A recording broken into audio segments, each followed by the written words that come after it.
Hi everyone, welcome to Balu IQ online classes. ప్రధానమంత్రి రాహత్ పేరుతో కేంద్ర ప్రభుత్వం రోడ్డు ప్రమాద బాధితులను ఆదుకునేందుకు ఒక స్కీమ్ని తీసుకొచ్చిందండి.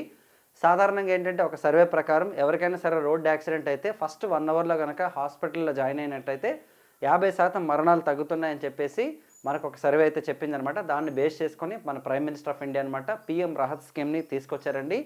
ఈ స్కీమ్ ప్రకారం ఏంటండి అంటే రోడ్ యాక్సిడెంట్ అయిన తర్వాత 112 కనుక డయల్ చేసినట్లయితే దగ్గరలో ఉన్న హాస్పిటల్కి వెళ్తే ఫస్ట్ 7 డేస్ నుంచి 10 డేస్ వరకు 1,50,000 రూపీస్ వరకు అంటే 1,50,000 వరకు అనమాట క్యాష్లెస్ ట్రీట్మెంట్ అనేది దొరుకుతుందనమాట.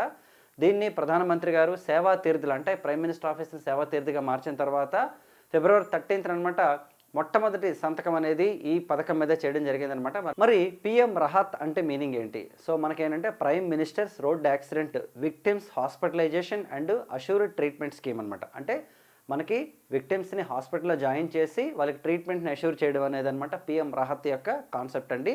సో ఈ వీడియో కనుక మీకు నచ్చినట్లయితే మన ఛానల్ని సబ్స్క్రైబ్ చేసుకోండి, అలాగే మన ఇన్స్టా పేజ్ని ఫాలో అవ్వండి, మన బాలు ఐక్యూ యాప్ని డౌన్లోడ్ చేసుకోండి. Thank you so much.